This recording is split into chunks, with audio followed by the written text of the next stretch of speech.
Everyone, अस्सलाम वालेकुम and welcome back to our channel Nisha's cooking and blogs. उम्मीद करती हूँ आप सभी खैरियत से होंगे और अल्हम्दुलिल्लाह मैं भी आप सभी की दुआओं से बिल्कुल खैरियत से हूँ।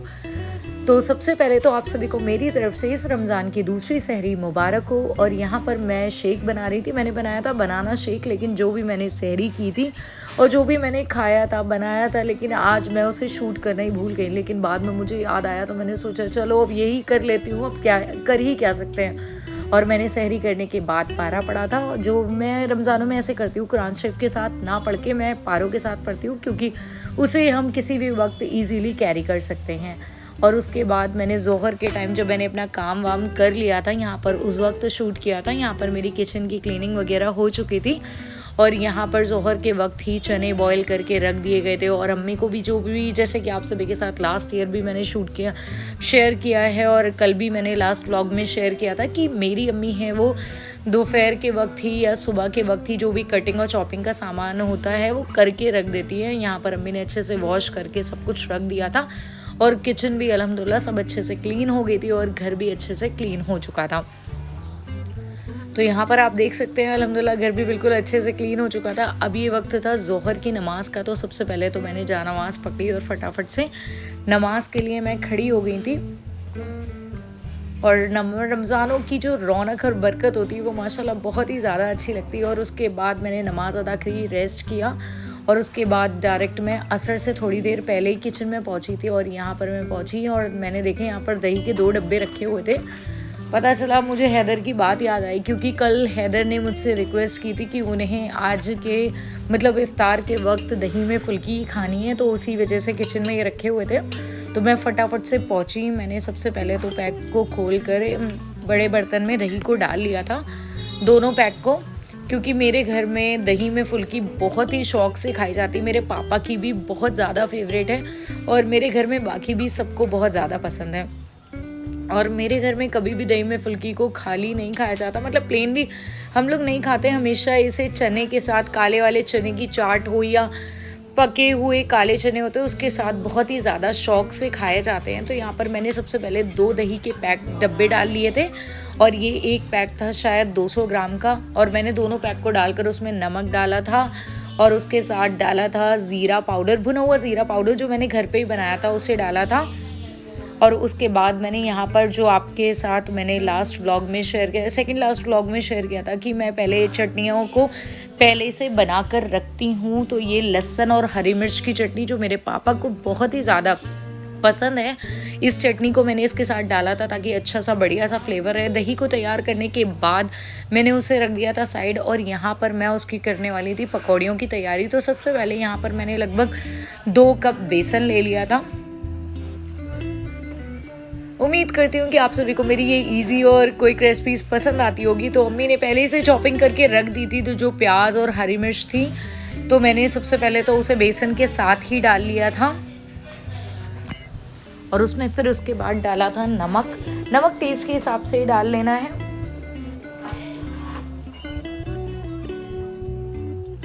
और थोड़ी सी मैंने लाल मिर्च भी डाल ली थी ताकि अच्छा सा बढ़िया सा फ्लेवर रहे, क्योंकि हरी मिर्च के साथ थोड़ी सी लाल मिर्च पड़ जाती है तो वो चटपटापन रहता है तो अच्छी लगती है। और मैंने उसके साथ थोड़ी सी डाली थी हल्दी पाउडर और उसके बाद विस्कर की मदद से पानी डालकर अच्छे से फेंट लिया था। तो बेसन हमारा अच्छे से फेंट चुका था।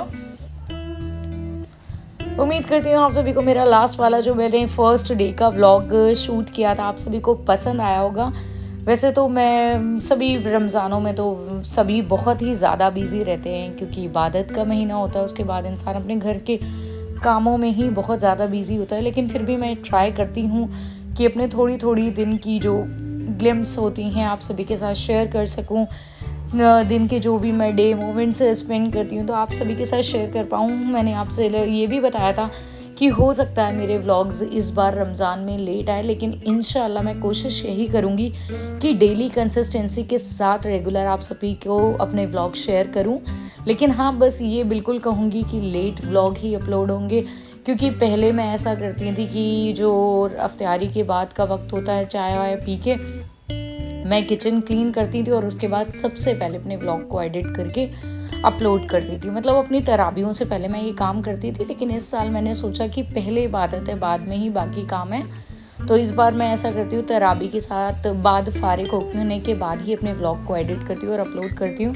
तो यहाँ पर दही में फुल्की जो थी वो मैंने फ्राई करके दही में डाल दी थी, और यहाँ पर मैं बर्गर की टिक्की को भी फ्राई कर लिया था, क्योंकि आज सबका मूड था कि बर्गर भी खाना है, तो मैं उसकी भी तैयारी साथ ही साथ करी थी। और मैंने असर की नमाज से पहले ही दही में फुल्की को और बर्गर की टिक्की को फ्राई करके रख लिया था, और साथ ही साथ ये वाले चिप्स भी मैंने फ्राई कर लिया। तो एक तो मैं इसे क्वांटिटी ज़्यादा ही में रखती हूँ, क्योंकि हाशिम को बहुत ही ज़्यादा पसंद है, वो घर में छोटा है, और ये ऐसी चीज़ें हैं जो हम ठंडी भी खा सकते हैं। दही में फुल्की तो ठंडी ही अच्छी लगती है, और बर्गर की टिक्की का भी ठंडा और गर्म से कोई इतना मतलब नहीं होता। तो मैंने ये वाले काम पहले ही कर लिए थे।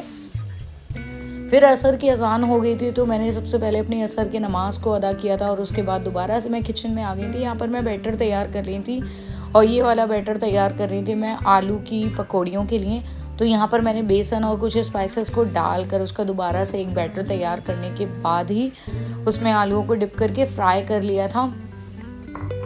अगर आप सभी को मेरे व्लॉग्स पसंद आते हैं, या उसमें कोई भी कमी लगती है कि लाइक ऐसा लगता है कि मैं कुछ ऐसे मतलब आप सभी के साथ शेयर करूं, या ऐसे मोमेंट्स है जो आप अपने व्लॉग में नहीं शेयर कर पा रही हूं, तो आप सभी मुझे बिल्कुल बताइए। मेरी कुकिंग में जो भी कमी लगे तो बिल्कुल आप मुझे कमेंट सेक्शन में बता सकते हैं, मैं डेफिनेटली उसमें इम्प्रूव करूँगी इंशाल्लाह।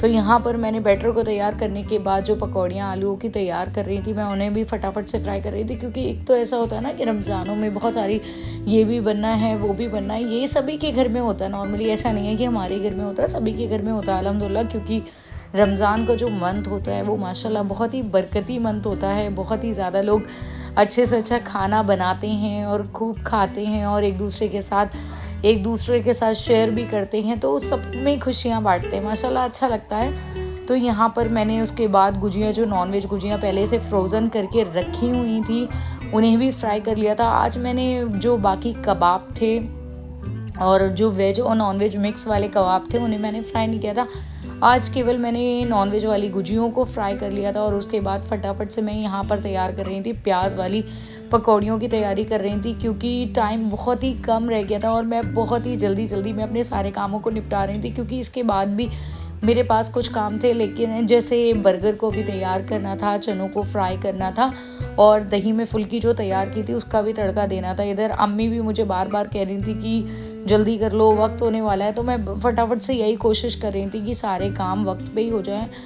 और यहाँ पर इस तरफ अम्मी आज पहले तो वो किचन के नीचे मतलब आराम से बैठकर दस्तरखान पे फ्रूट कट करती हैं, आज वो मेरे साथ ही किचन में ही थी, एक दूसरी साइड पर वो अपने प्लेटफॉर्म पर ही फ्रूट्स कटिंग कर रही थी, और मैं इस तरफ अपने बाकी कामों को कर रही थी। और आप सभी को एक बात और बताती हूँ, लास्ट ईयर मैं ऐसा करती नहीं, मतलब कुछ सालों से, अप्पी की जब से शादी हुई है, पहले अप्पी को भी मैंने ऐसे ही देखा है अपनी, कि मतलब वो जब अफ्तारी बनाती थी तो अफ्तारी के बाद हमसे पहले ही, मतलब हम लोग जब दस्तरखान पे बैठते थे उससे पहले जो हमारी किचन होती थी वो बिल्कुल अच्छे से क्लीन कर दी जाती थी, और जो इफ्तारी के बाद के बर्तन होते थे वो बाद में वॉश किए जाते थे, बस किचन बिल्कुल क्लीन रहती थी। लेकिन अब मैंने इस साल सोचा कि मैं सिर्फ इफ्तारी को तैयार कर लेती हूँ, किचन जो थोड़ी बहुत गंदी होती है वो मैं इफ्तारी के जो बर्तन होते हैं उसके साथ ही वॉश कर लेती हूँ, इतना ज़्यादा टेंशन वाले मतलब नहीं लेती हूँ कि हाँ करना है ऑन द टाइम, ऐसा कुछ नहीं सोचती हूँ। जब मुझे जैसे लगता है कंफर्टेबल तरीके से अपने कामों को करती रहती हूँ, क्योंकि बाकी बहुत सारे काम भी होते हैं, तो उन कामों को इस तरह से करती हूँ ताकि मैं भी बहुत ज़्यादा टायर्ड फील ना करूँ, और ऐसा भी ना हो कि ज़िंदगी बहुत ही भागती दौड़ती सी मुझे ऐसा लगे। तो मैं बहुत ही आराम से अपने कामों को करती हूँ, और अल्हम्दुलिल्लाह सारे कामों को, अभी तक तो 2 ही रोज़े हुए, आज दूसरा ही था, सारे काम टाइम पर ही हो रहे हैं अल्हम्दुलिल्लाह। देखते हैं आगे का क्या सीन चलता है। और यहाँ पर मैं फ्राई कर रही थी चनों को, यहाँ पर मैंने सबसे पहले तेल को गर्म किया था, उसमें ही प्याज को फ्राई किया, और बहुत सारे टमाटरों को, लगभग 2 से 3 मीडियम साइज़ के टमाटरों को अच्छे से बारीक चॉप करने के बाद मसालों को डालकर फ्राई किया, तो उसके बाद चनों को अच्छे से पका लिया था। और यहाँ पर मैं लगाने वाली थी दही में फुल्की का तड़का, जिसके लिए मैंने सबसे पहले तेल को गर्म किया, लहसुन बारीक डाला था, ज़ीरा डाला था, और उस दिन मैं मॉल गई थी तो मेरे पता नहीं किस प्रोडक्ट के साथ एक पाउच मिल गया था। वैसे तो हींग का मैं पैकेट अलग से एक बॉक्स लेकर आई थी, लेकिन एक पाउच मुझे किसी प्रोडक्ट पे हींग का फ्री मिल गया था, तो मैंने वो सारा, बहुत थोड़ा सा था उसमें, मैंने वो सारी पैकेट को डाल दिया था हींग का, क्योंकि हींग का तड़के में फ्लेवर बहुत ही ज़बरदस्त रहता है। और उसके बाद मैंने इस तड़के को दही में फुल्की में भी डाल दिया था। और इस तरफ से अम्मी भी मेरी हेल्प करती रहती हैं, वो किचन में मेरे साथ अल्हम्दुलिल्लाह खड़ी होती है। पहले तो मतलब अम्मी मेरी क्या मतलब मेरी अम्मी जब से अप्पी की शादी हुई है या हम दोनों बहनें जब से समझदार हुए हैं वो काम नहीं करती थी, बट अब मैं उन्हें देखती हूँ कि उन्हें ऐसा लगता है कि निशा बहुत ज़्यादा अकेले काम करती है, तो वो अब मेरे साथ हमेशा हेल्प करने के लिए खड़ी रहती हैं। उसके बाद अल्हम्दुलिल्लाह सारी तैयारी हो चुकी थी और दस्तरखान लग चुका था और यहाँ पर हम इंतज़ार कर रहे थे मतलब रोज़ा इफ्तार के लिए। तो कुछ टाइम रह गया था, हम दुआ वगैरह मांग रहे थे और यहाँ पर अल्हम्दुलिल्लाह सारा दस्तरखान माशाल्लाह। आज मैंने बर्गर्स भी बनाए, लेकिन आप सभी के साथ इसकी रेसिपी नहीं शेयर की, कोशिश करूँगी इंशाल्लाह वेरी सून आप सभी के साथ इसकी भी रेसिपी शेयर करूँ। और आज अम्मी ने क्या किया, वैसे तो हम एक साथ सारी पकौड़ियों को रख देते हैं, लेकिन आज अम्मी ने मतलब छोटे छोटे साइज़ की जो मीडियम साइज़ की प्लेट्स थी उनमें अलग अलग तरीका, आलू की अलग और प्याज की अलग, इस तरह से उन्होंने गुजियों वगैरह सबको अलग अलग सेपरेटली रख दिया था। और ये थे मेरे यमी से बर्गर जो बहुत ही टेस्टी भी बने थे। और मुझे ये वाले बर्गर्स बहुत ही ज़्यादा पसंद है क्योंकि ये मेरे हाथ के होते हैं। नहीं, सिर्फ ऐसा नहीं है कि मुझे ही पसंद है, मेरे घर में बाकियों को भी सबको बहुत ही ज़्यादा पसंद है अल्हम्दुलिल्लाह मेरी कुकिंग एक्सेप्ट मेरी चाय, क्योंकि मेरी चाय मेरे घर में बहुत ही कम लोगों को पसंद है, स्पेशली मेरे पापा को बिल्कुल नहीं पसंद है। और ये थी अम्मी के हाथ की चाय जिसे हम इंजॉय कर रहे थे आलू की पकौड़ियों के साथ। और यहाँ इफ्तारी के बाद देखिए मैंने आपसे बताया था ना कि किचन में अब बाद में ही करती हूँ और किचन गंदी हो रही थी, उसके बाद मैंने फटाफट से किचन क्लीन कर दी थी, लेकिन मैंने बर्तनों को अभी नहीं लगाया था क्योंकि अच्छे से निचोड़ने के बाद जब इसका पानी निकल जाता है उसके बाद ही लगाती हूँ। और यहाँ पर मैंने कुकर में पुलाव चढ़ा दिया था क्योंकि पुलाव और चावल वगैरह पहले से नहीं बनाते। अगर आप सभी को मेरा आज का ये व्लॉग पसंद आया तो प्लीज़ नए व्यूअर्स मेरे चैनल को जल्दी से सब्सक्राइब करें and don't forget to hit bell button ताकि आने वाली हर रेसिपी हर वीडियो की सबसे पहले आप सभी को नोटिफिकेशन मिल सके। वीडियो को लाइक करें, शेयर करें। Bye bye.